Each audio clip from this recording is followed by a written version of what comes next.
लोकांना गाणी ऐकू येतात, पण आता मी तुमच्याशी जे सर्व काही मध्ये सर्व काही सांगतोय हे उघडपणे बोलता येत नाही. सिनेमातलं गाणं लिहिणं हे जास्त आव्हानात्मक आहे. ती दोस्ती तुटाची रे, नाही नाही नाही नाही नाही. सचिनजी, महेशजी अजूनही म्हणतात सगळ्यांना प्रवीण बरोबर काम करताना मजा येते. याचं कारण आता पाऊस पडला की आपल्या प्लेलिस्ट मधलं पहिलं गाणं असतं चिंब भिजलेले. ते कसं लिहिलं तुम्ही? ज्या वयाचं आपण लिहितो त्या वयाचं व्हायला हवं. आणि गंमत म्हणजे गाणं लिहित होतो पावसाचं, पण बाहेर मात्र कडक ऊन होतं. तुम्हाला जेव्हा हे लोक विचारतात की असं असं गाणं हवंय, तेव्हा तुम्हाला सांगतात का यांच्यावर ते पिक्चराइज होणार आहे? झाकली मूठ 1.25 लाखाची नावाचा चित्रपट होता. त्याच्यामध्ये जी व्यक्तिरेखा आहे ती पहिल्यांदाच प्रेमात पडली. तो जेव्हा बोलेल तेव्हा काय बोलेल? ओठावरी नाव तुझे, एक तुझा ध्यास, एक फक्त मागणे तू मला हवास. मी त्या नटासाठी लिहिण्यापेक्षा त्या कथेतली व्यक्तिरेखा त्याची मी विचारपूस करतो आणि मग ते लिहितो. प्रत्येक अभिनेत्याला कल्पून तुम्ही कसं काय लिहित गेलात गाणी? त्यावेळेला नुसतं फोनवरून गाणं लिहिणं किंवा मी घरात बसलोय आणि ते तिकडे आहेत अशा तऱ्हेचं आज जे चालतं तसं नव्हतं. तुमच्या रेकॉर्डिंग स्टुडिओ मधल्या काही आठवणी सांगा ना. डडा डडा डा डडा डडा डा डडा डडा डडा. मी लगेच लिहिलं, पोलीस वाल्या, सायकल वाल्या, ब्रेक लावून थांब. सगळं म्युझिक रूम असं उठलं दाणकन. मला अक्षरशः महेश कोठारेंनी घट्ट मिठं मारली. तर मी दिदींच्या हातात घेतले, नमस्कार केला. मी न बोलताही त्यांच्याकडनं जे वाक्य आलं, तुमची आई गेली मला कळलं, पण तुम्ही अजिबात कष्टी व्हायचं कारण नाही. तुमची जन्म देणारी एक आई कदाचित जगातून गेली असेल, पण मंगेशकरांच्या घरात तुमच्या 4 आया आहेत. रेकॉर्डिंगच्या आदल्या दिवशी शशांक कट्टींचा फोन, सुमनताईने तुला बोलवलंय. प्रवीणजी, मला गाणं आवडलंच आहे, तुम्हाला एक मी विनंती करू का? असं केलं तर येशील तू, तू येशील. तोच अर्थ आहे ना, येशील तू, तू येशील. काय वाटतं फरक? नाहीये प्रवीण, ती त्याला एक सायकोलॉजिकल संमोहित करते. येशील तू, तू येशील. तुम्हाला विश्वास बसणार नाही, आकडा ऐकून 2-2.5 हजार गाणी भक्तिगीत मी नंदू होनप यांच्या संगीतात लिहिली. भगवद्गीतेत कर्मयोग जो सांगितलाय, तुम्हाला नेमलेले जे कर्म आहेत ते तुम्ही टोकाचं करणं हीच पूजा आहे. आणि मला वाटतं याच्या अनंत भावना माझ्या कवितेत आल्या. या सगळ्या वाचनाचे, लेखनाचे संस्कार. अश्रूंसारे थेंब नसावा, नकोच पाऊस अवकाळी, विरहाची धग जाळीत जाता, घडी समीप ये भिजण्याची.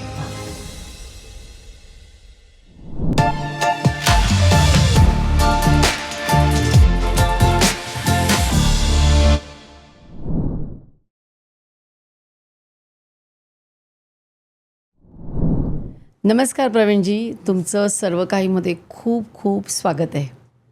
प्रवीणजी, तुम्ही कथा, कादंबऱ्या, ललित लेखन, बालवाङ्मय, नाटकं, सिनेमातल्या गाणी आणि गीतलेखन केलं. पण प्रेमात पडताना, मैत्रीत जगताना, विरहात झुरताना आणि भक्तीत रममाण होताना एका पूर्ण पिढीला त्यांच्या भावनांना तुम्ही शब्द दिलेत. म्हणजे प्रवीण दवणे म्हटलं ना की कवी प्रवीण दवणे हेच समोर येतं. म्हणजे आता पाऊस पडला की आपल्या प्लेलिस्टमधलं पहिलं गाणं असतं चिंब भिजलेले. ते कसं लिहिलं तुम्ही? खरं म्हणजे त्या वयामध्ये जाणं हीच कवी आणि गीतकाराची खासियत असते. स्वतःचं वय त्याला पुसून टाकता यायला हवं आणि ज्या वयाचं आपण लिहितो त्या वयाचं व्हायला हवं. चिंब भिजलेले गाणं जवळजवळ 10-15 वर्ष झाली असतील, परंतु आजही ते लोकांना आजचं वाटतं. याचं कारण अजय अतुल यांचं संगीत लाभलं. आणि अजय अतुल म्हणजे ऊर्जेचा प्रचंड धबधबा. त्यांच्या स्वतःच्या म्युझिक रूममध्ये ते गाणं मी लिहिलं. आणि विशेष म्हणजे मंजिरीताई, आधी चाल आणि मग काव्य, मग गाणं, अशा प्रकारे ते लिहिलं. आणि गंमत म्हणजे गाणं लिहित होतो पावसाचं, पण बाहेर मात्र कडक ऊन होतं. आता ह्यामध्ये जेव्हा थोडं रोमॅन्टिक गाणं त्या दिग्दर्शकाला हवं होतं, रंग प्रेमाचे किंवा असं चित्रपटाचं नाव होतं, तर ते पावसात पाण्यात त्यांना ध्वनिमुद्रित करायचं होतं, चित्रित करायचं होतं.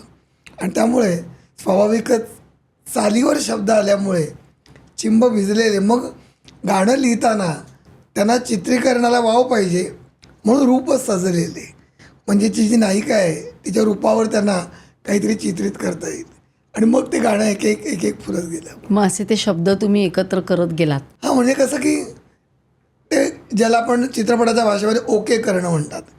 की तो मुखडा लिहिल्यानंतर आधी मुखड्यावर खूप वेळ जातो, कारण पुढचं जे गाण्याचं शरीर आहे ते पटापट पटापट तयार होतं, पण मुळात तो कॅची पाहिजे असा, तो नुसताच काव्यात्मक नको, तर तो गुणगुणता यायला पाहिजे. आणि त्यामुळे तो अजय अतुल यांनी मी पहिल्यांदा लिहिलं आणि त्याने ओके केलं आणि मग पुढे लिहिलं. तुम्ही दोस्ती तुटायची नाही हे अगदी हल्ली फ्रेंडशिप डेला असतंच.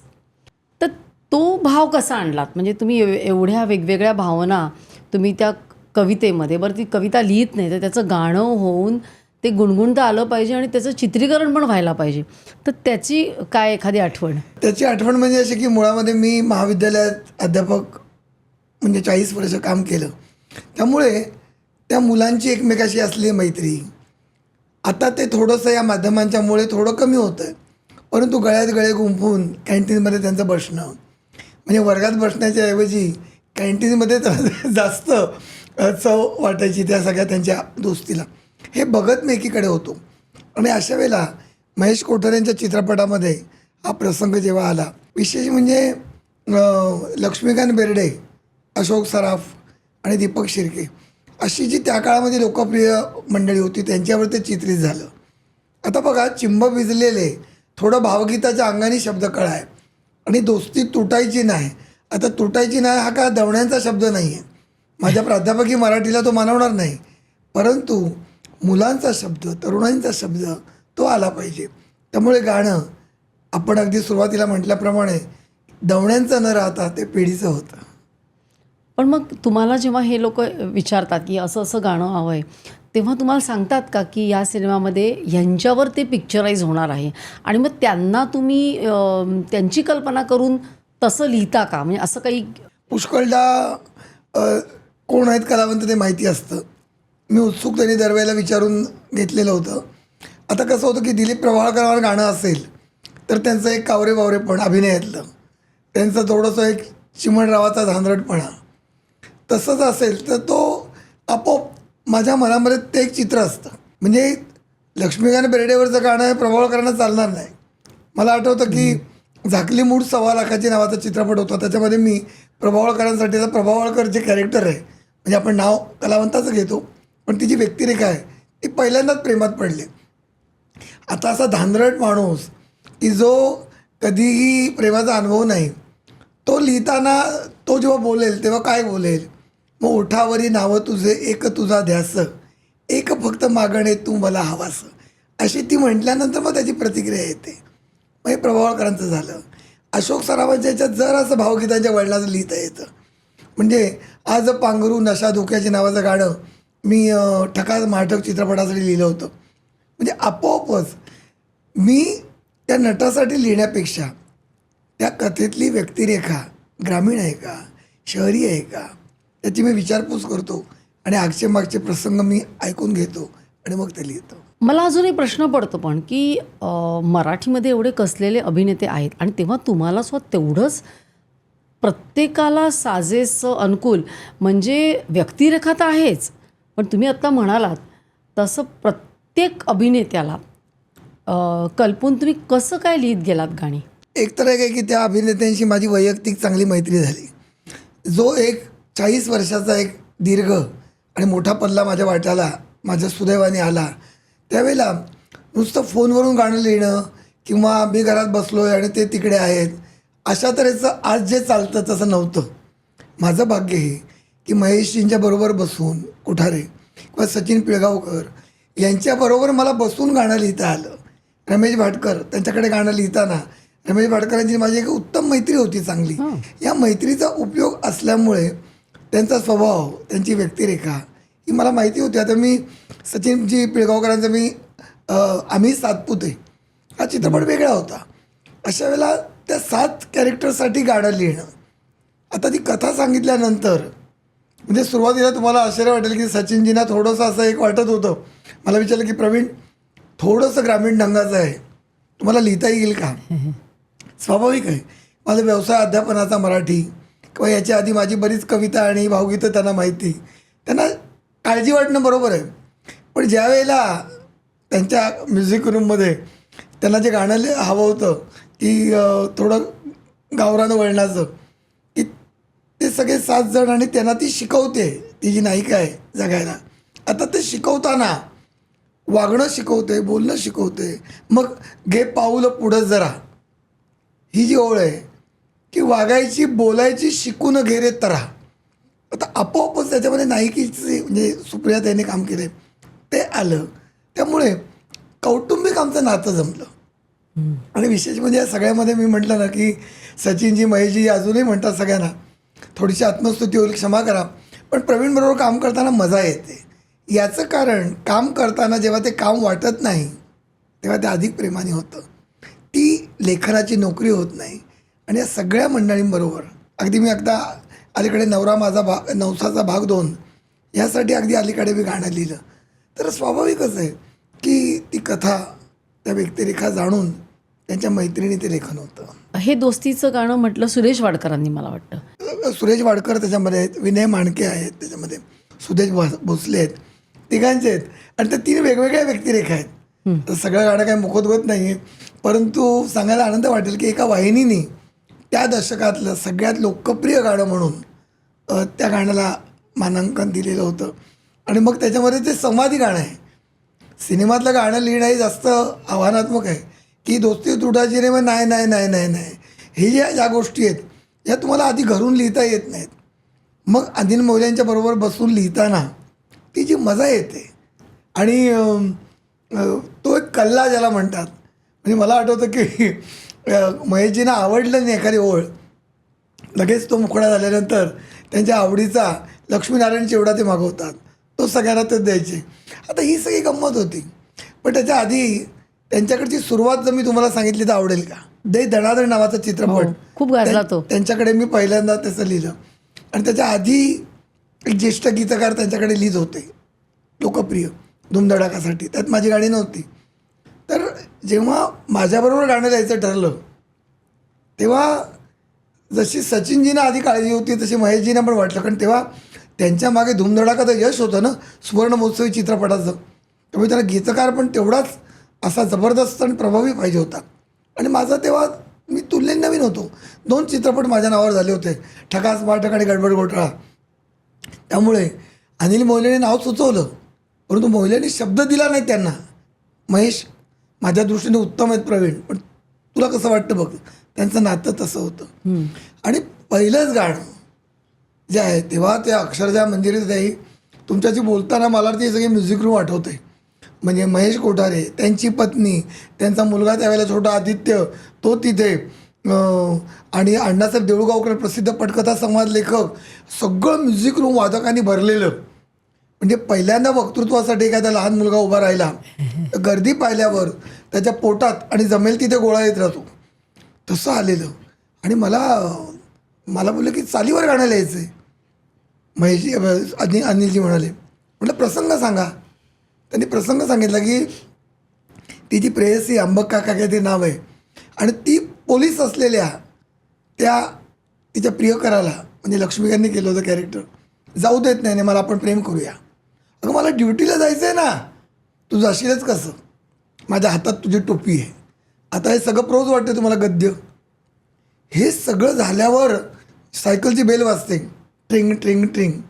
आणि मग मला अनिलजींनी चाल दिली, डडा डडा डा डडा डडा डा डडा डडा डडा.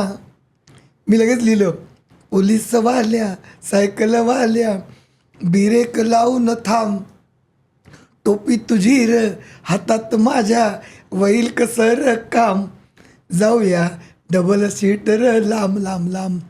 हा मुकडा लिहिल्यावर मंजिरी ताई आजच्या पण माझ्या अंगावर शहारा आला. सगळं म्युझिक रूम असं उठलं दाणगण. मला अक्षरशः महेश कोठारेंनी घट्ट मिठी मारली. म्हणजे चित्रपटात तरी नाही केला पण एवढी मारली नसेल.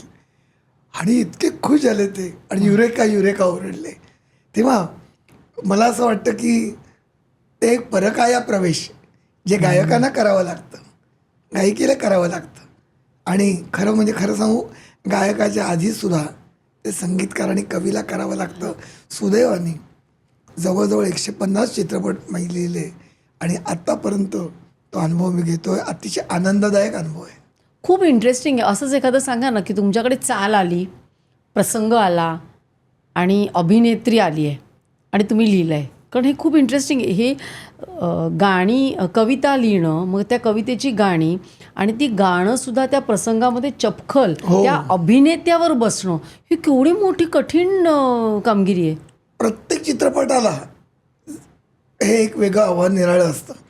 म्हणजे मी थोडंसं त्याची त्याचं वर्णन करताना म्हणेन की जेव्हा मी जातो संगीतकाराकडे तेव्हा माझ्या बॅगेत कोरे कागद असतात, माझं मन कोरं असतं, माझी लेखणी शाईनी भरलेली असते आणि आतुर असते ती कवितेतून व्यक्तिरेखा साकारायला.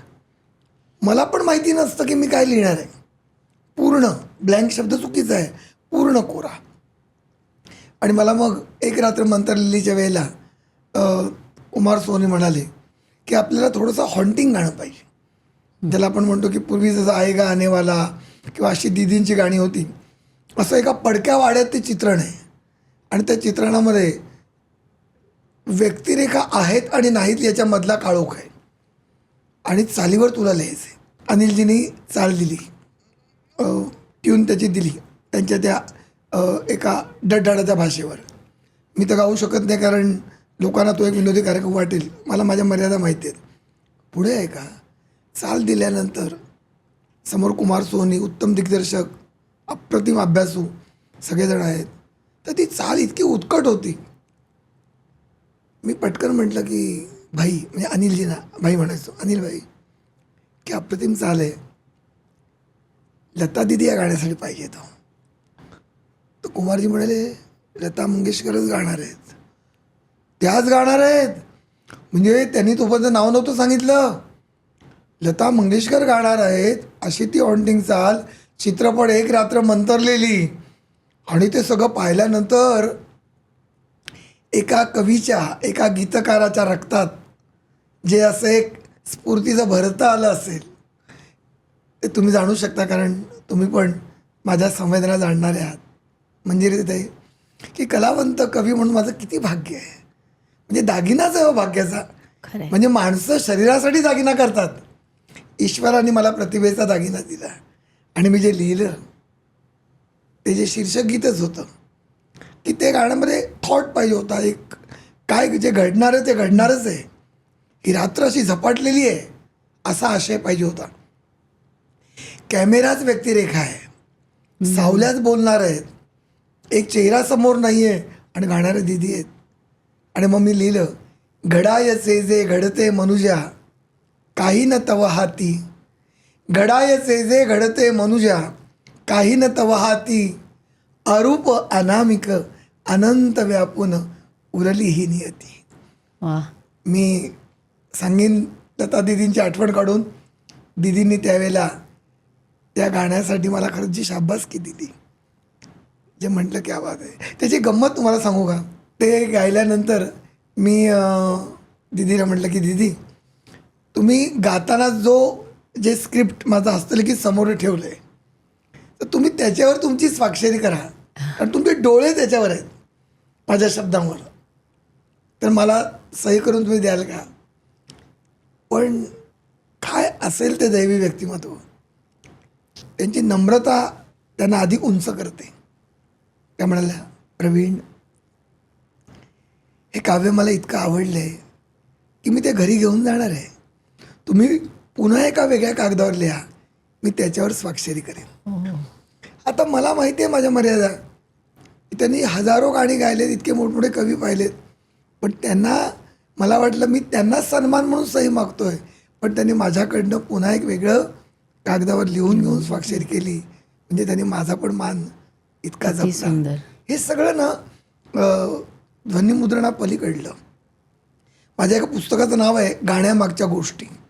लोकांना गाणी ऐकू येतात, पण आता मी तुमच्याशी जे सर्व काहीमध्ये सर्व काही सांगतोय ते खरंच हे उघडपणे बोलता येत नाही. आणि मग विचारणारी माणसं पण वरवरच बरं किंवा वाईट म्हणतात, पण त्याच्यामागे कवीनी, गायकांनी जे श्रम घेतलेले असतात ते खूप असतात. अशा इतक्या आठवणी आहेत. माझा छकुलाच्या चित्रपटाच्या वेळेला लता दिदी आणि एक म्हणजे महेश कोठारेंच्या मुलाचा पहिला चित्रपट होता, पहिला, आणि निवेदिता जोशी सराफ आई आणि तो आदिनाथ छोटा, तो मुलगा, असं ते होतं. तर गंमत म्हणजे मी म्हटलं की दीदींच्या बरोबर त्या लहान मुलाचं कोण गाणार आहेत. तर मला सांगितलं की राधा मंगेशकर. हो. राधा मंगेशकरांचं चित्रपटातलं ते पहिलं गाणं असावं. गंमत म्हणजे आत्या आणि भाची, लता दिदी त्यांची आत्यानं, आत्या आणि भाची यांचं पहिलं युगलगीत मी लिहिलं गेलं. माझा छकुला माझा टायटल सॉन्ग आहे. माझा छकुला माझा सोनुल्या, किती करशी खोड्या भारी, म्हणे खटाळ दुनिया सारी, तरी माझाच तो नंद लाला. गंमत म्हणजे ध्वनिमुद्रण सुरू झालं, दीदींचं काय रिटेक होणं वगैरे प्रश्नच नव्हता. मी असा म्युझिक रूममध्ये भारलेलं झाड होऊन आपले शब्द असे येत आहेत आईच्या मुखातून, कारण आईची भूमिका होती त्या. मध्येच ध्वनिमुद्रण थांबलं म्हणजे रिझाईन, आणि त्यांनी माईकवर, प्रवीण जरा तुम्ही रेकॉर्डिंग बूथमध्ये येता का, आतमध्ये येता का विचारल्यावर माझी 5वर का 10वर धारण म्हणतात ना, घाबरलो ना. आता म्युझिक रूममध्ये मिळेल त्या, म्हटलं काय दिदी छान आहे गाणं आहे, पण एक छोटासा बदल तुम्ही करून द्याल का. धडधडली जाती हो, तुम्ही काही म्हणा, त्या क्षणी सरस्वती तुम्हाला कुठला स्पर्श देते ते माहिती नसतं. तसं मी आता बोलतोय, पुढलं वाक्य मला माहिती नाही ती मला काय देणार आहे. हीच तर निर्मितीची गंमत आहे ना. तुम्ही विकत घेतलेली प्लॅस्टिकची फुलं आहात, ती पुसू शकता पुन्हा पुन्हा, पण आपण लावलेल्या रुजवलेल्या झाडाला उद्या किती काळ्या येणार आहेत, फुलं किती आहेत माहिती नसतं. हीच तर गंमत आहे. दीदी मला म्हणाल्या तुम्ही लिहिलं आहे की कसा हसतो चिमणा, कसा बोलतो देखणा. मग तुम्ही असं म्हणाल लिहाल का, कसा हसतो ग चिमणा, ग त्याच्यात तुम्ही टाकाल का. तर आता मी जरा थोडा धीट झालो होतो, सरावलो होतो. बघा महान माणसं महान का, म्हटलं दीदी लिहायला हरकत नाही ग, पण मग त्याचं मीटर थोडं वाढेल ना. कसा हसतो चिमणा, कसा दिसतो देखणा, हसतो ग होईल वाढेल ना. दीदी म्हणाल्या काय होईल, ग लिहिल्यामुळे कसा हसतो ग चिमणा असं ग मी केलं की तिथे त्या आईला त्या मुलाचे लाड करून घट्ट जवळ घ्यायला स्कोप मिळेल. एवढा विचार करायच्या त्या. हे पाहिलं मी. विचार करा, शिखरावर असताना, शिखराच्या शिखरावर असताना त्या हिरोईनला, त्या बाळाला जवळ घेताना हसतो ग असं करून करता येईल हे त्यांनी मला इथे अभिनय थोडक्यात म्हणजे असं सुचवलं त्यांनी. आणि मग ते लोकांना धन्य- सगळ्यांना माहिती आहे, धन्य धन्य झालं. आणि ते लोक आता हे म्हटल्यावर पण पुन्हा ऐकतील, त्यांना कळेल की दवण्याने काय सांगितलं ते. मग काय झालं तर राधा बरोबर होती गायला, नंतर ती आली, तिचं रेकॉर्डिंग नंतर झालं. तर सगळं झाल्यावर त्यांनी जायला निघाल्या. तर मला तर त्यांना जेव्हा जेव्हा मी पाहायचो, शेकडो वेळा पाहिले, मी दवबिंदूचं झाड होतो. म्हटलं दीदी त्या गमुळे एक फार मजा आली हं. हसल्या. मी म्हटलं एरवी माणसांना गची बाधा होते, पण तुमच्या गमुळे गची राधा झाली. वा. आणि मग अशा वाक्यामुळे एक नाती जमतात ना, आणि प्रेम केलं त्यांनी माझ्यावर. तुमचा मंगेशकर कुटुंबाशी खूप छान घरोबा होता ना. आता तो म्हणजे काय म्हणतात त्याला, स्वतंत्र सर्व काही आहे. कारण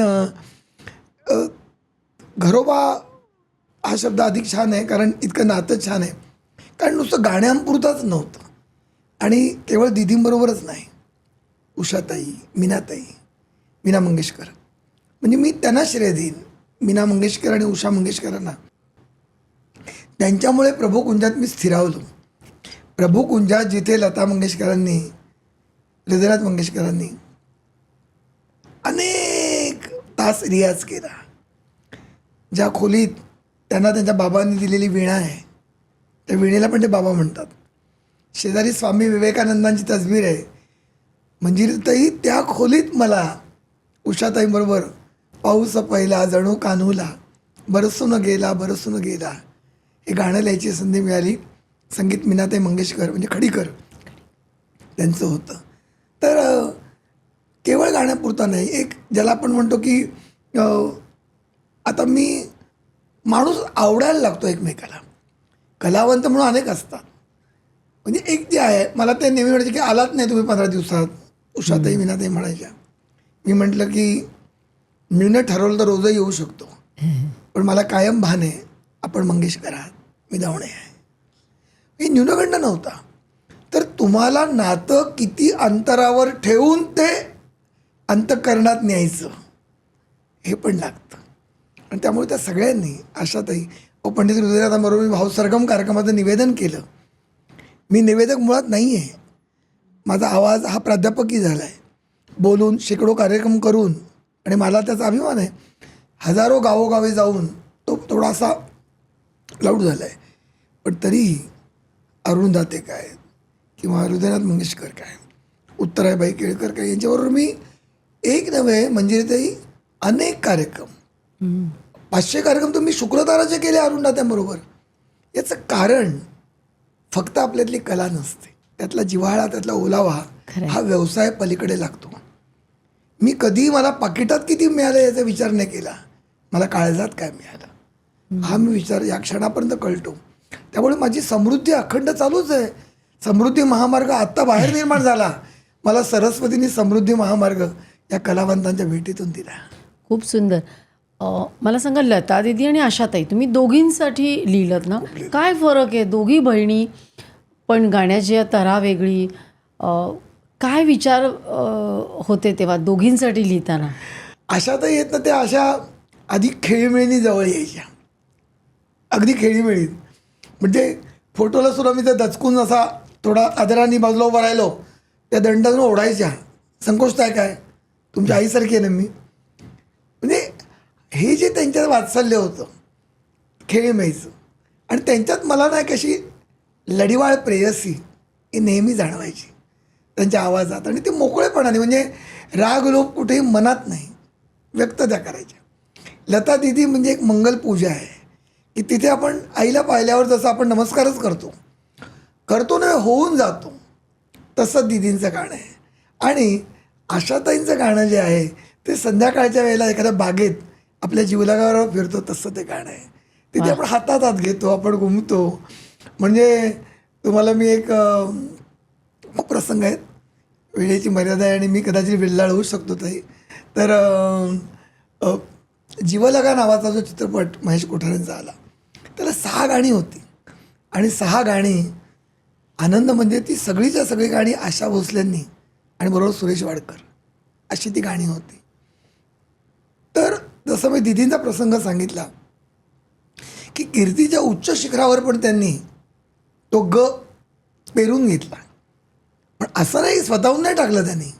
कवी समोर आहे म्हटल्यावर त्यांच्या मुलाच्या वयाचा मी तरी माझी त्यांनी अनुमती घेतली की चालेल का. तसं मी आशाताईंचं पाहिलं त्याही वेळेला त्यांची आता वयाचा हिशोब करू नये पण 70 गाठलेली असणार जीवलगाच्या वेळेला. त्यांनी विचारलं महेशजींना की कोणासाठी मी गाते. तर म्हणे ती नवीन आहे नाही का, ती काही तुम्हाला नाव नाही माहिती तिचं, आणि मग तिला बोलवाल का.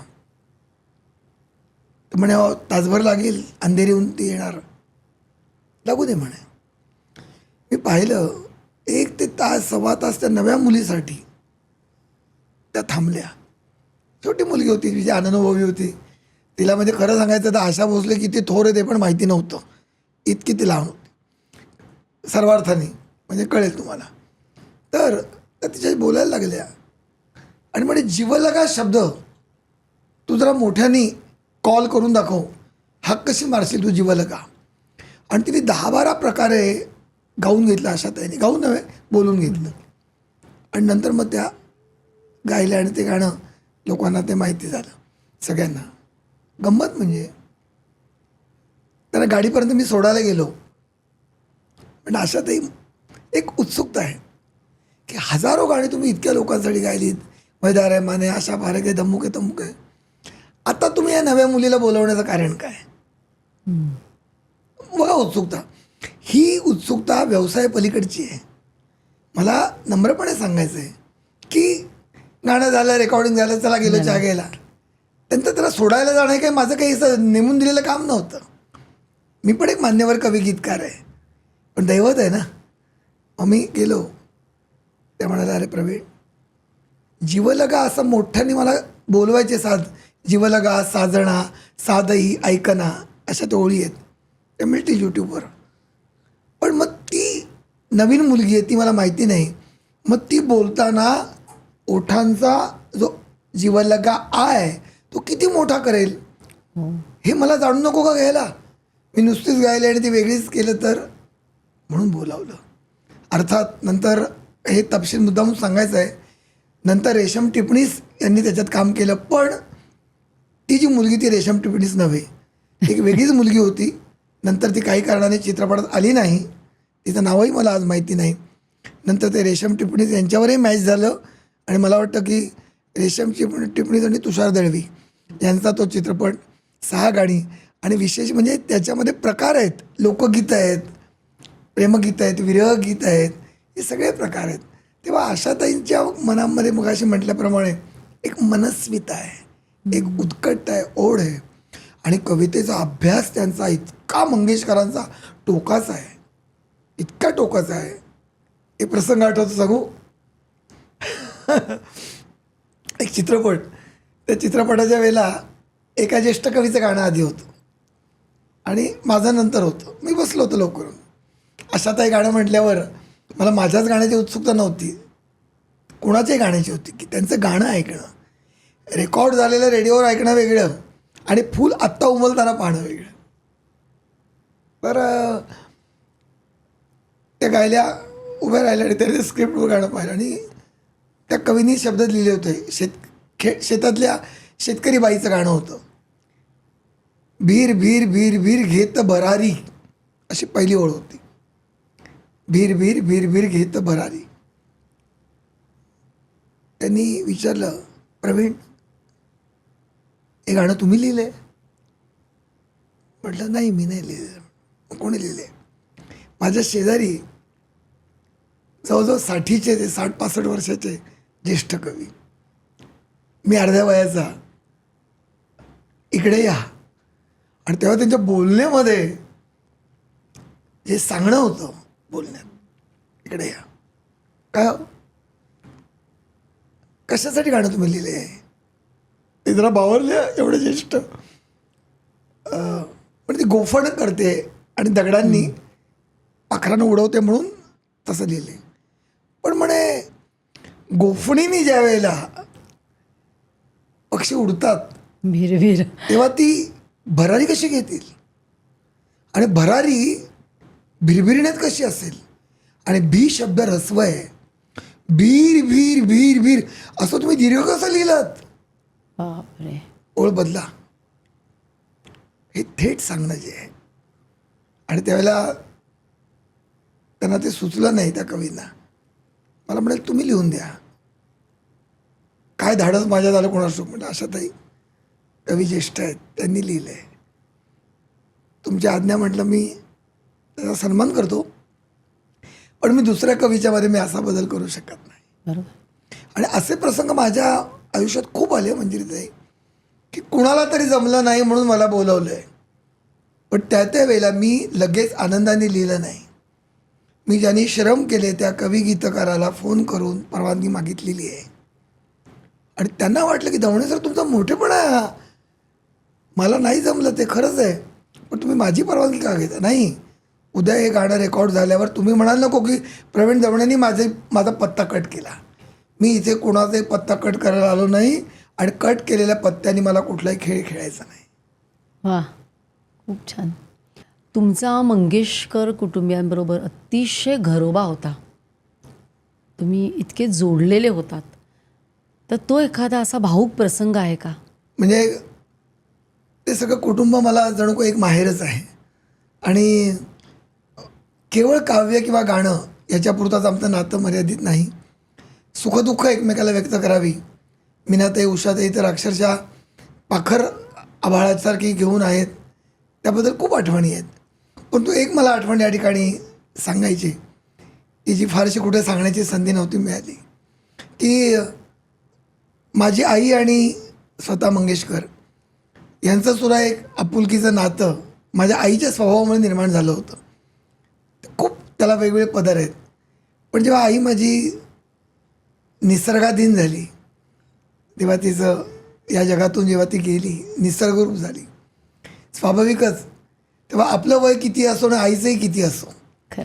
आईचं निघून जाणं हे कधीही भरून येत नाही. आणि अशा मनस्थितीत मी असताना सांत्वनपर्यंत लोक येतात, भेटतात. अनपेक्षितपणे मीनाताईंचा मला फोन आला, मीना मंगेशकरांचा, आणि त्या आधी बोलल्या आणि त्या म्हणल्या की दीदीला तुमच्याशी काही बोलायचं आहे. आणि दीदीने तो फोन घेतला. तेव्हा दीदींचा स्वर म्हणजे गाणाऱ्या सर्वश्रेष्ठ भारतरत्न अशा त्या दीदी नव्हत्या. त्या दीदी होत्या की जणू काही प्रत्यक्ष आईच बोलत होती. त्या म्हणाल्या, प्रवीण, एक सांगू का, तुमची आई गेली मला कळलं, पण तुम्ही अजिबात कष्टी व्हायचं कारण नाही. तुमची जन्म देणारी एक आई कदाचित जगातून गेली असेल, पण मंगेशकरांच्या घरात तुमच्या 4 आया आहेत. हे वाक्य एखाद्या कधी न घरंगळणाऱ्या शालीसारखं माझ्याबरोबर आहे. याबरोबरच छोटे एक आठवण आईबद्दलचीच मला इथे सांगायची. दीदींची आई माई मंगेशकर ज्या वेळेला गेल्या, त्याच दिवशी प्रभुकुंजात मी त्यांना भेटायला गेलो.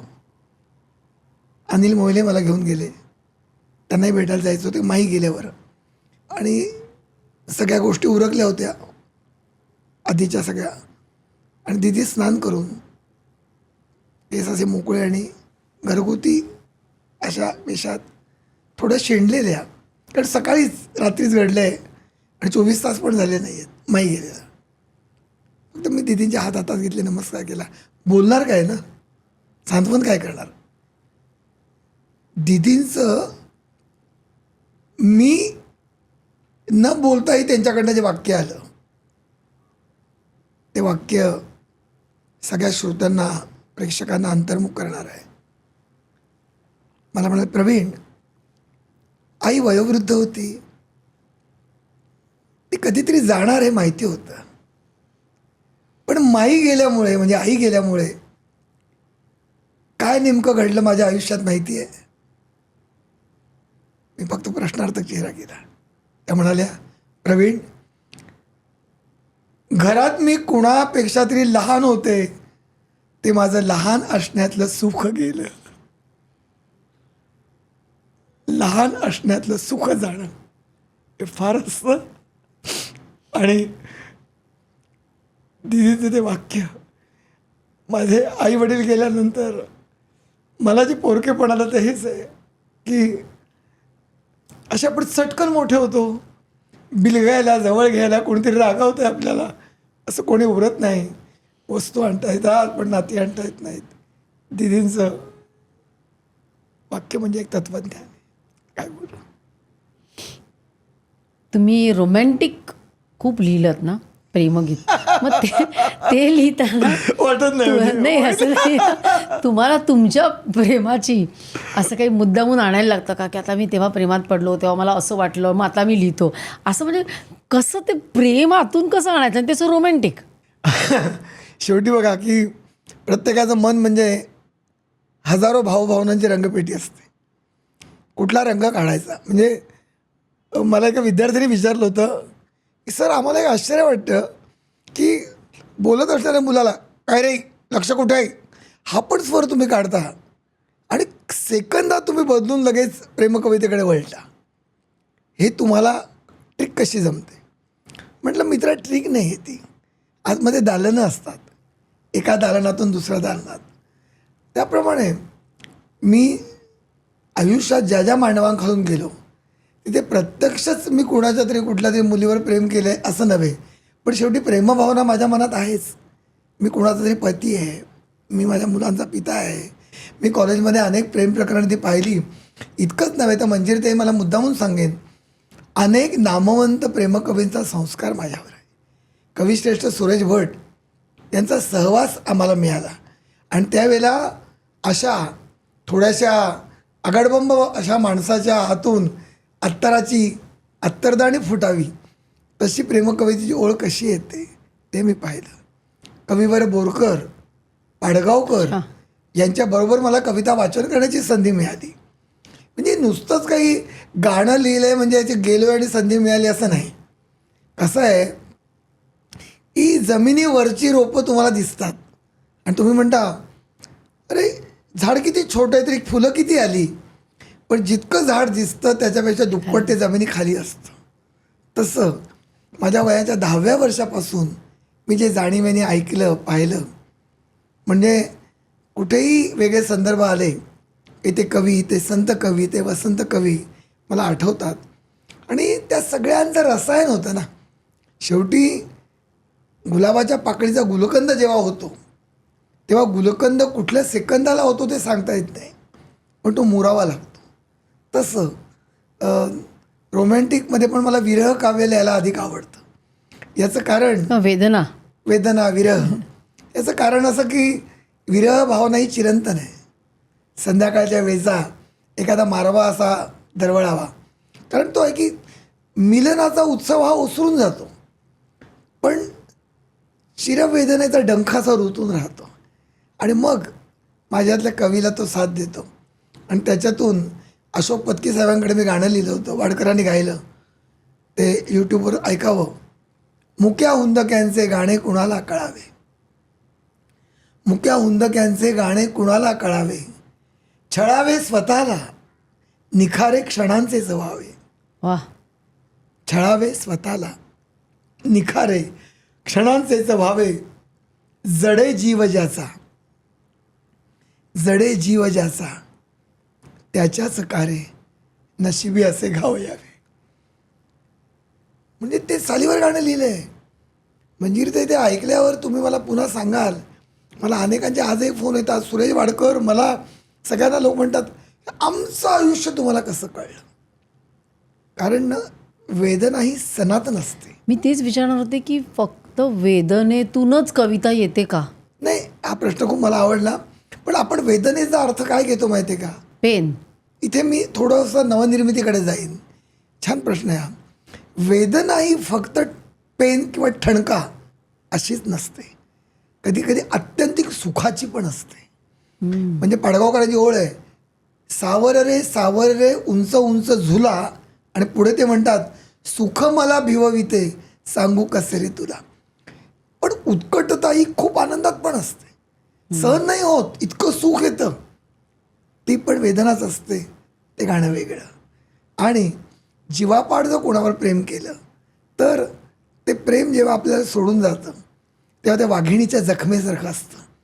वाघीण जेव्हा चावा घेते तेव्हा तुम्ही कितीही मोठे डॉक्टर्स असा, ती जखम ही कायमची बरी होत नाही, ते टाके पुन्हा पुन्हा उचकटले जातात.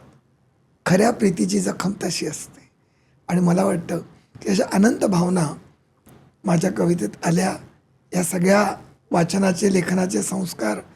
आणि खरं सांगू का की जसे हे सगळे शिखर गायक मला मिळाले तसे श्रीनिवास खळे यांच्यापासून श्रीधर फडके, अजय अतुल, केदार पंडित, किती नावं मी सांगणार, शांकनील, 4 पिढ्यांचे संगीतकार, अशोक पत्की, अनिल मोहिले, असे जवळजवळ 100 संगीतकार मला लाभले. तुमच्या रेकॉर्डिंग स्टुडिओमधल्या काही आठवणी सांगा ना. म्हणजे एवढ्या 4 पिढ्यांच्या संगीतकारांबरोबर तुम्ही काम केलं आणि ते अनुभवलंत तुम्ही. एक तुमच्या आतून जी कविता स्फुरली, ती कशी स्फुरते ते आम्हाला काही कळत नाही, पण येते ती. मला तर वाटतं ती एक दैवी देणगीच आहे. आणि मग त्याचं रूपांतर अजून एखाद्या सुंदर, म्हणजे आपण म्हणतो ना फुलपाखरू कसं होतं, ते होताना तुम्ही त्या स्टुडिओत बघितलं. हो, त्या आठवणी सांगा. म्हणजे त्याच्यात दोन्ही प्रकारच्या आठवणी आहेत. म्हणजे अनुकूल प्रतिकूल दोन्ही आहेत. मी प्रतिकूल आठवण थोडीशी आधी सांगतो की समजा जर त्या संगीतकाराला जर कवितेचा आशय नाही तेवढा कळला, त्याचा अर्थ जर त्यांनी वेगळा घेतला, तर कवी त्या ठिकाणी जिवंत असूनही मरण पावलेला असतो. म्हणजे माझं एक विरहगीत होतं, आणि ते विरह गीत खूप वर्षापूर्वीची गोष्ट आहे ती. संबंधित माणसं त्यातली काही आता आहेत नाहीत माहिती नाही, त्यामुळे मी मोकळेपणाने सांगतो, आदर ठेवून सांगतो, कारण अर्थ कोणी कवितेचा कसा घेऊ शकतो. पण स्टुडिओ जेव्हा बरं गंमत आहे की आपण तिथे लगेच गाणं थांबून चाल बदला नाही सांगू शकत, त्याच्यावर अरेंजिंगपासून सगळ्या गोष्टी झालेल्या असतात. मी विरहगीत लिहिलं होतं, मी धूप होऊन जळते रे, हे तुला कधी का कळते रे, वा. तू दिसता नकळत फुलते, मी पीस होऊन झुलते, ओठांशी नकळत भिडते रे, हे तुला कधी का कळते रे, मी पत्र रोज पाठवते, तू नसता तुझं आठवते, तू नसता तुझं आठवते, मी पत्र रोज पाठवते, पण कधी तुला ना मिळते रे, हे तुला कधी का कळते रे, मी मनाने इतकी पत्र लिहिते तुला, पण तुला माझं नाही मनोगत कळत. ही तिची आर्तता होती एकतर्फी प्रेमाची. आणि त्या ठिकाणी संगीतकारांनी त्या गाण्याचा डिस्को केला होता. त्यांना वाटलं की जळते रे म्हणजे त्यांना ती एक जी सेक्स किंवा अशा ओढीमधली जी एक उष्णता लागते तसा अर्थ घेऊन त्यांनी माझ्या त्या धूप ओढी जळते रे तर ही पण एक आठवण सांगितली पाहिजे ना की पुरेशी चर्चा नाही झाली तरी पण तसं होतं. पण त्याचबरोबर खूप छान आठवण माझी आहे. आठवणी चांगल्या अधिक आहेत. जसं आपण दिदी, आशाताई, उषाताई, मीनाताईंचा उल्लेख केला तशा त्यांच्या पिढीतल्या अत्यंत ज्येष्ठ आणि श्रेष्ठ गायिका म्हणजे सुमन कल्याणपूर. सुमन कल्याणपूर यांनी माझी 3 भावगीतं गायली आणि शांकनील या प्रसिद्ध संगीतकाराने ती संगीतबद्ध केली. अशी आठवण आहे की जी आपण म्हटल्याप्रमाणे ती अशी ध्वनिमुद्रणा पलीकडची आहे. तर त्यामध्ये एक त्यांना विरहगीत लिहायला हवं होतं. आणि मगाशी म्हटल्याप्रमाणे विरहगीत म्हटल्यानंतर मी तगमगतोच. आणि ते असं मला केव्हाही नाही, ते मी असं स्वतःला पिळून असं. आणि संगीतकारांनी किंवा निर्मात्याने काही गोष्टी नाही म्हणण्याच्या आधीच माझ्यामध्येच एक लाल पेन घेऊन पर्यवेक्षक दडलेला आहे. नाही नाही नाही नाही मजा येत, नाही मजा येत, नाही मजा येत, अजून ते डसत नाही, सगळे होत नाही. बरं हे करताना अडचण काय असते, नुसती काही आपल्याला दिवाळी अंकात कविता लिहायची नाही, आपल्याला ती लोकांनाही कळली पाहिजे. पण कळण्याचे पण 2-3 प्रकार आहेत. संगीताचा स्वररचनेचा पोत कसा आहे, तो भावगीताच्या वळणाचा आहे का, ते ग्रामीण गीत आहे का, ते विनोदी गाणं आहे का, हे पण कवीला कळलं पाहिजे. ते तर सुमनताई गाणं म्हटल्यावर आणि भावगीत ते नक्कीच एका वेगळ्या दर्जाचं होतं. आणि ते गाणं मी चालीवर नाही लिहिलं, काव्य लिहिलं आधी. तर काय घडलं ते तुम्हाला सांगतो मी स्टुडिओत. आणि सुमनताई गातात म्हटलं मला आनंद का झाला माहिती आहे.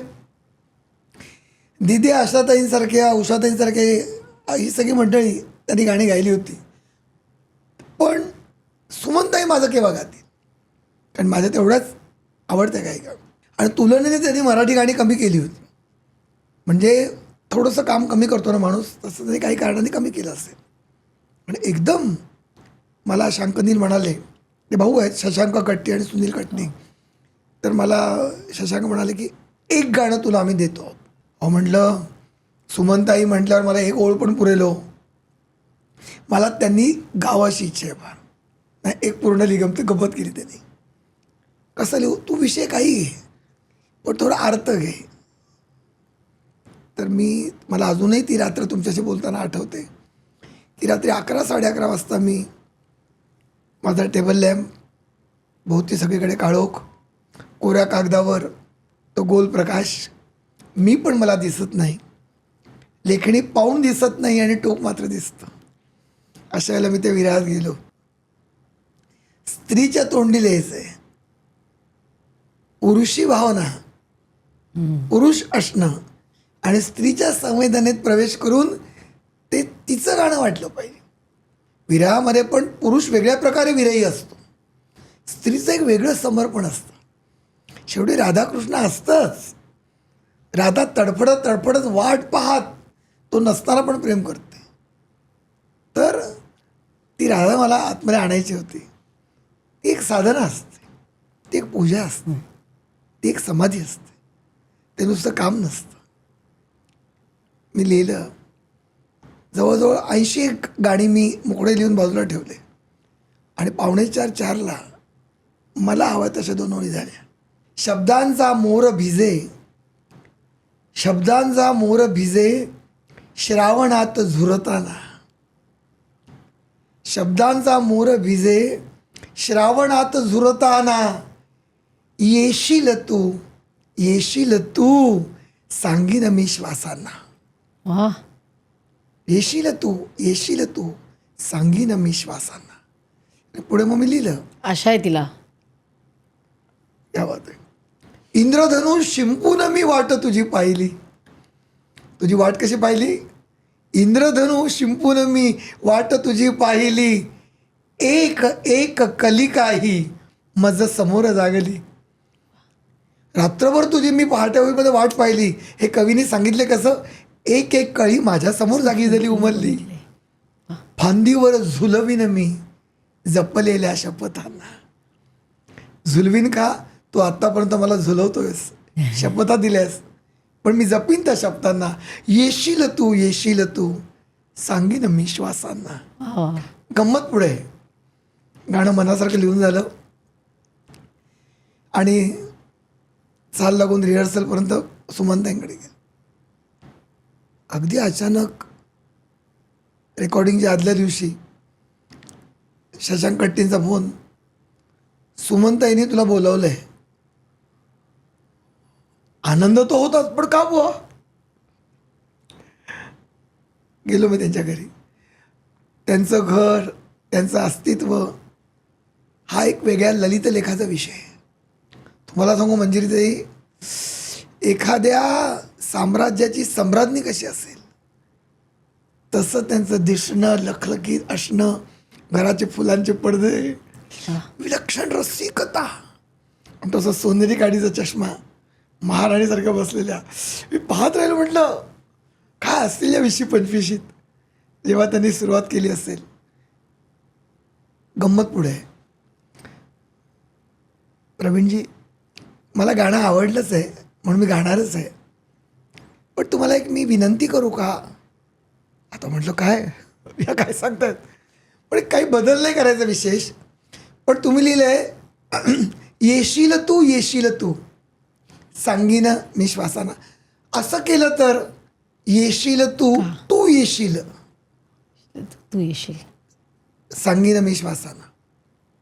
तर मी जरा चक्रावलो, म्हटलं थोडा मीटरमध्ये गडबड होईल, पण तोच अर्थ आहे ना, येशील तू येशील. काय वाटतं फरक? नाही आहे प्रवीण, ती त्याला एक सायकोलॉजिकल संमोहित करते. येशील तू येशील. आता समोर नाही आहे, परंतु येशील तू, आणि मग तू येशीलच म्हणजे येणारच हा भाव त्याच्यामध्ये आहे. काटाला अंगावर.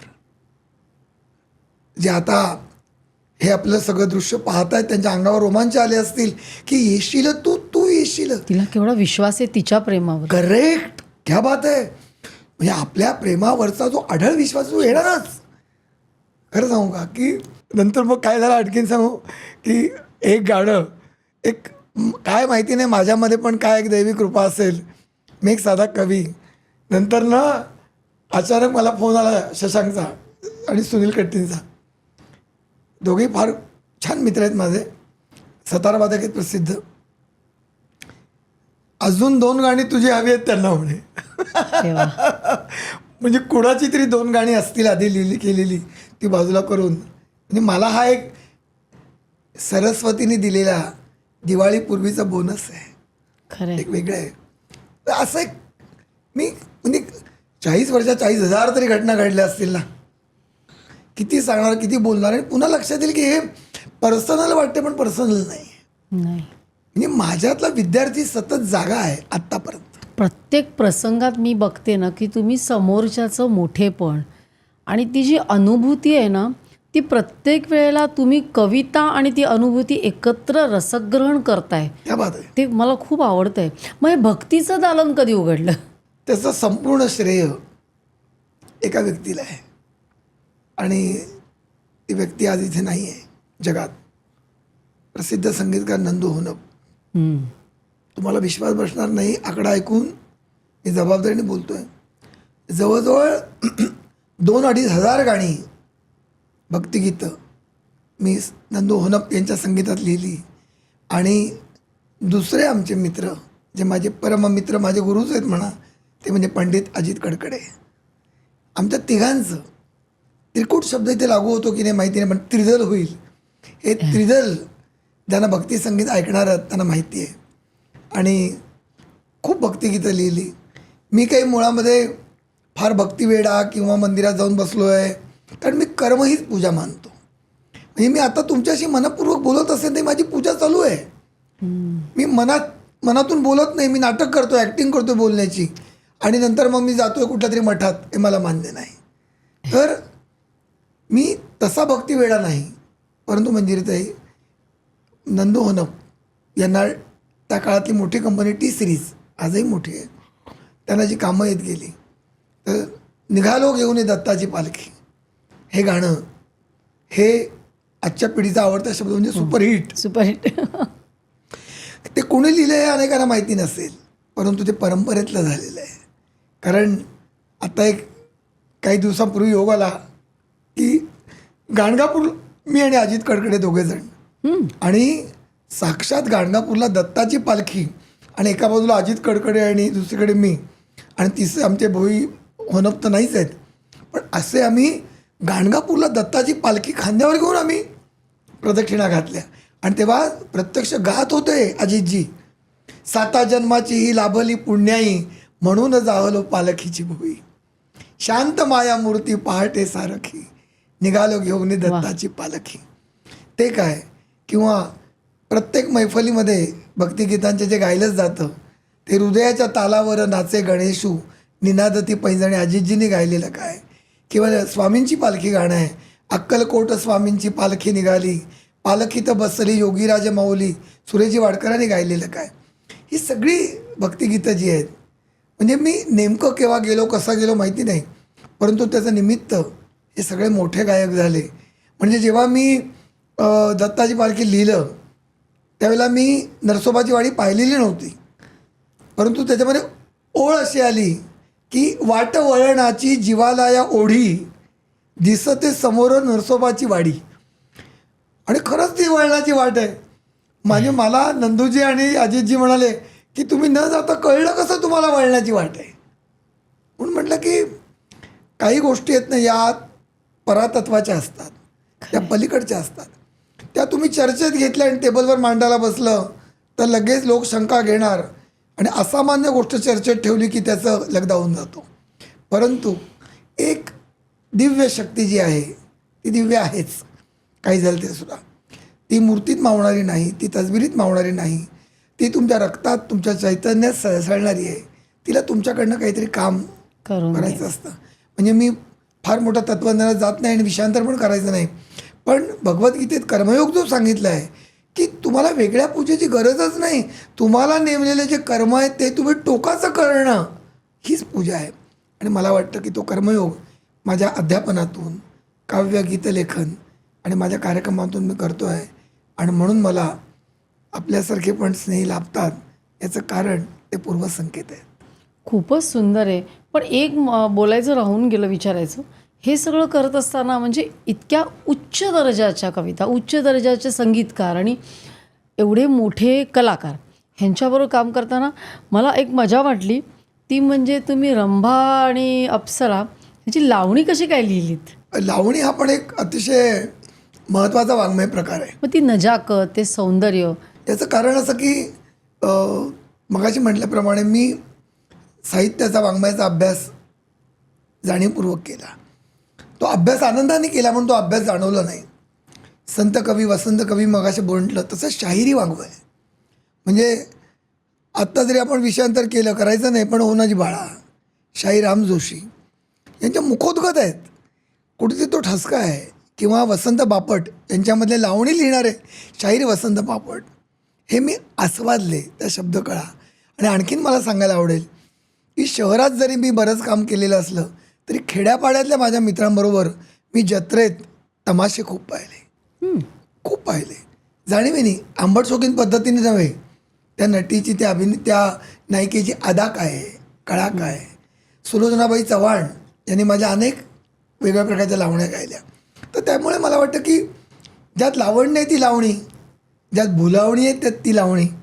त्यामुळे जसं भावगीत, भक्तिगीत जितक्या श्रेष्ठ दर्जाचं आहे तितक्याच दर्जाचं लावणी वाङ्मय, त्याची गंमत मला तुम्हाला सांगावीशी वाटते. विख्यात संगीतकार यशवंत देव यांनी मला एकदा रेडिओवर सांगितलं त्यांनी की प्रवीण, एका महिन्यावर गाणं तू लिहिशील का? महिना म्हणजे 12 महिन्यावर मराठी मला 12 गाणी पाहिजेत आणि एक एक महिना मी एकेका कवीला वाटून दिला आहे. तुला कुठला महिना हवा आहे? म्हटलं मला वर्षा द्या, पावसावर गाणं लिहीन. नाही, तो आधीच शांताबाईने घेतला आहे. अच्छा, मग असं करा, मला वसंत द्या, म्हणजे मी जरा प्रेमगीत लिहीन, तो आधीच पाडगावकरांनी घेतला आहे. असं गेलेत. म्हटलं अहो निदान मला शिशिर तरी द्या, मी विरहगीत लिहीन. नाही, तो आधीच नांदगावकरांनी घेतला आहे, शांताराम नांदगावकरांनी. मग मी जरासा प्रेमाने, ते मला वडिलांच्या, आमचं नातं वेगळं होतं, वडील मुलासारखं. म्हटलं देवसाहेब आता त्या कुठलाही उरला तो, तुझ्यासाठी माघ उरला आहे, माघ. माघ महिन्यावर काय लिहिणार? माघ महिन्याला चेहराच नाही हो, वर्षाला पावसाचा आहे, शिशिराला विरहाचा आहे, काय लिहिणार? नाही, मागावर तू काही लिही.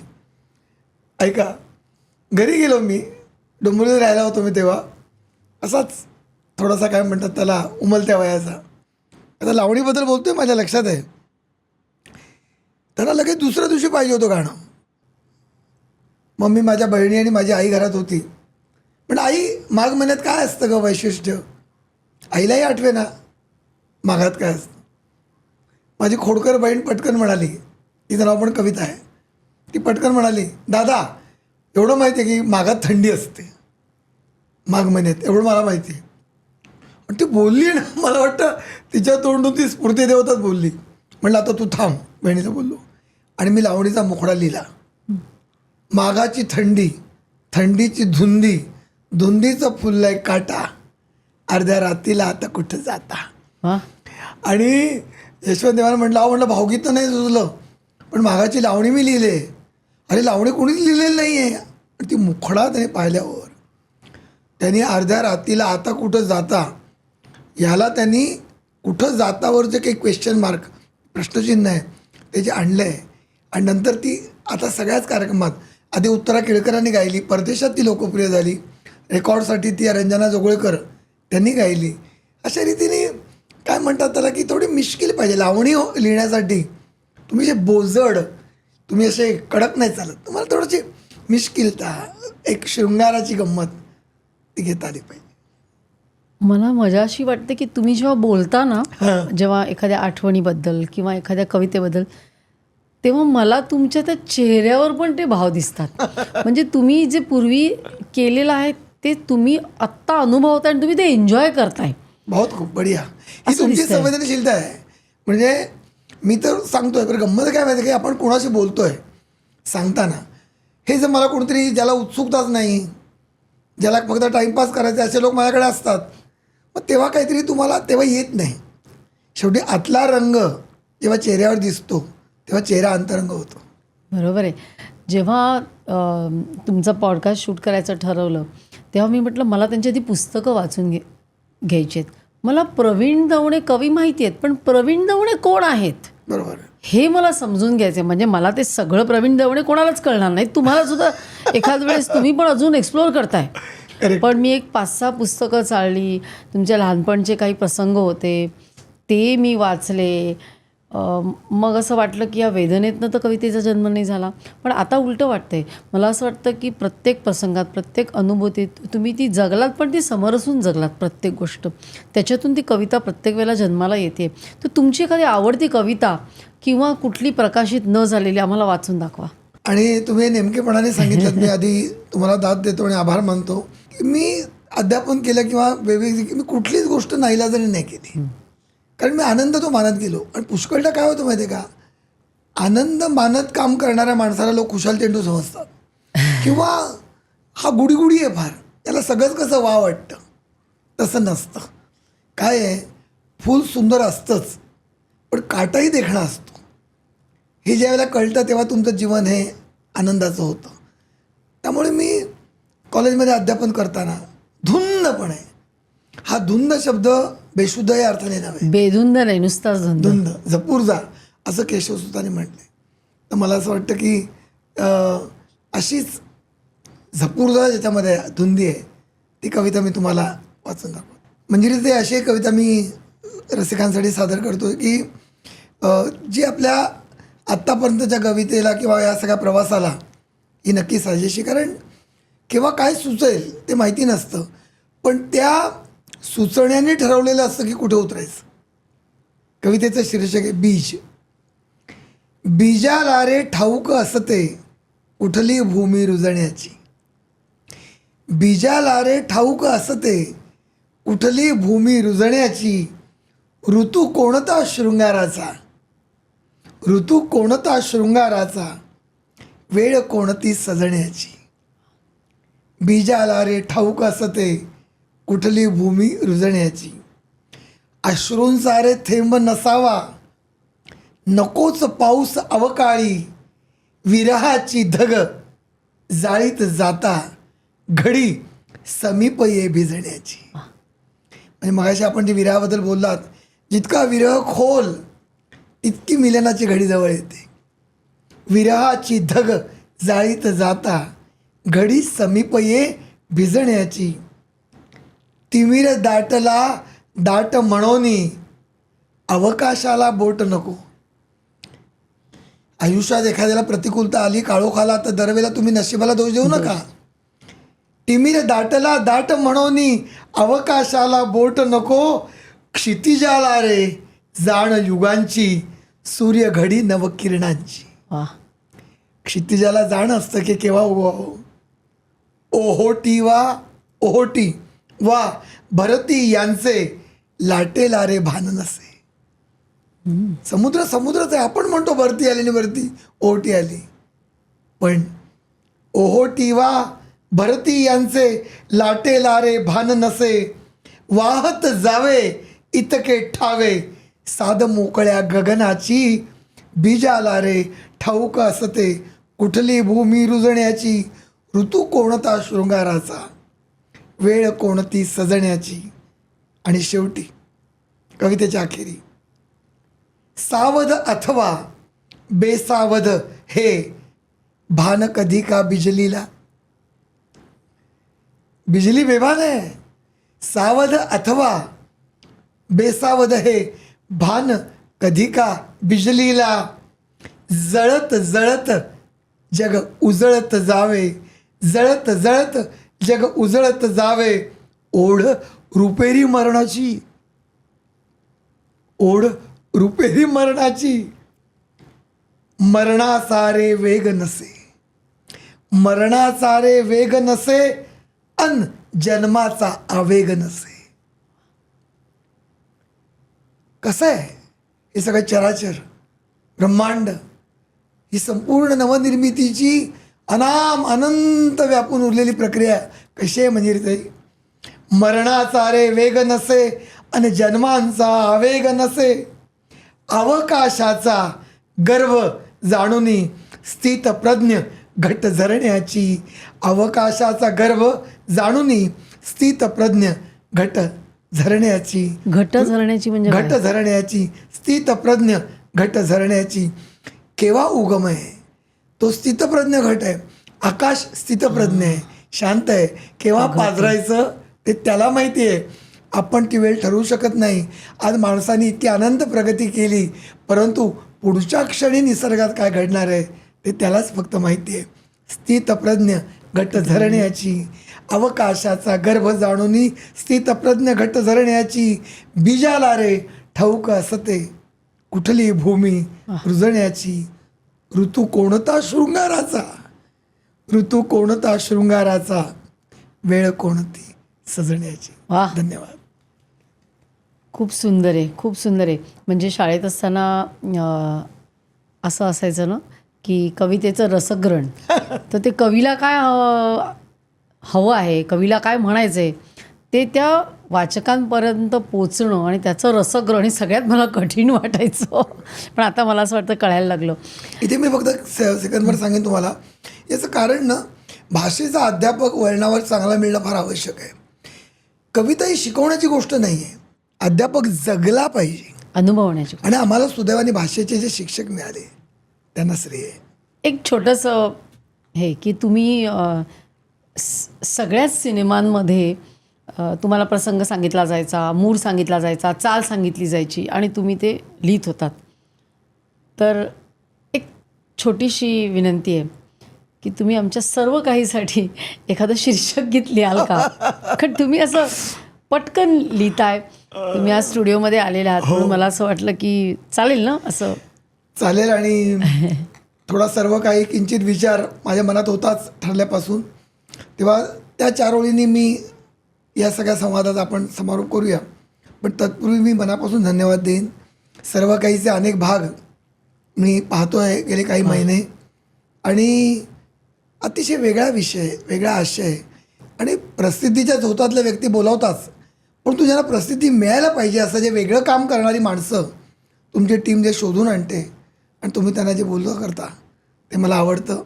अशा या सर्वव्यापी सर्व काही व्यासपीठावर मला निमंत्रण दिलं हे मी मनापासून माझ्या साधनेची आणि माझ्या सगळ्या वाटचालीतला महत्त्वाचा टप्पा मानतो आणि किंचित प्रयत्न करतो सर्व काहीवर थोडंसं लिहिण्याची. वही आणि पेन घेतो. येस. आणि मला असं सांगायचं आहे की पहिल्यांदाच सर्व काहीवर आपल्यासारखे असं चौफेर लेखन करणारे साहित्यिक, कवी असे आलेले आहेत. आणि म्हणजे बघा आमची पण किती साधना आहे त्याच्यामागे, आम्ही पण किती वाट बघितली आहे. त्या बात आहे. 100%. एक 2 सेकंद हो, मला तुम्ही द्या. करा. कारण निर्माते 10 मिनिटं देतात, तुम्ही 2 मिनिटं द्या. आम्ही घ्या घ्या घ्या. झाली तयार? हो. वा, शीघ्र कवी असं म्हणता येईल तुम्हाला, कारण लगेच शीघ्र दिल्यामुळे. कवी. परंतु त्या शीघ्रतेमागे साधना आहे, तुमचा उपासना कार्यक्रम, आहे. आवडणं हे सगळं आहे. सादर करतो हे शीर्षक गीत म्हणून तुम्हाला मी सप्रेम देतोय. थँक्यू. सरस्वतीचे दान लाभले तुला मलाही, सरस्वतीचे दान लाभले तुला मलाही, रसिका नाते देऊ आपण सर्व काही. वा.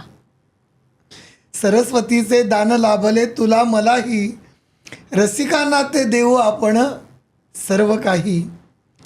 काय आहे कार्यक्रमाचं वैशिष्ट्य? अपूर्व संचित संघर्षाचे, परिश्रमाचे. तुम्ही जे कलावंत आणता, कारण मोर नाचताना दिसतो परंतु त्या कपड्याच्या मागे, भरतकामाच्या कपड्यामागे तो आतमध्ये तुटलेला धागा आहे, त्यात मोर असतो. अपूर्व संचित संघर्षाचे, परिश्रमाचे, प्रसाद म्हणून जगास देऊ सर्व काही, सरस्वतीचे दान लाभले तुला मलाही. आणि शेवटची ओळ, या ओळी, सर्व काही देता घेता जे जे उरते. किती प्रयत्न केला ना. बघा, तुम्ही एखादा मित्र किंवा मैत्रीण खूप दिवस घरात राहिली आपल्याजवळ, तरी गाडीत सोडायला जाताना अजून काहीतरी बोलायचं राहतं आणि ते आवश्यक आहे, आणि त्यामुळे पुढच्या भेटीचं निमंत्रण मिळतं. खरं आहे. सगळंच झालं तर आपण भेटत नाही माणसाला. सर्व काही देता घेता जे जे उरते, मिटुनी अंतर उरे निरंतर सर्व काही, सर्व काही, रसिका नाते देऊ आपण सर्व काही. वा, धन्य झालो आज. आमची सगळी टीम धन्य झाली, खरंच धन्य बरं झाली. वाटलं. खूप छान, खूप छान आणि खूप अर्थपूर्ण आहे.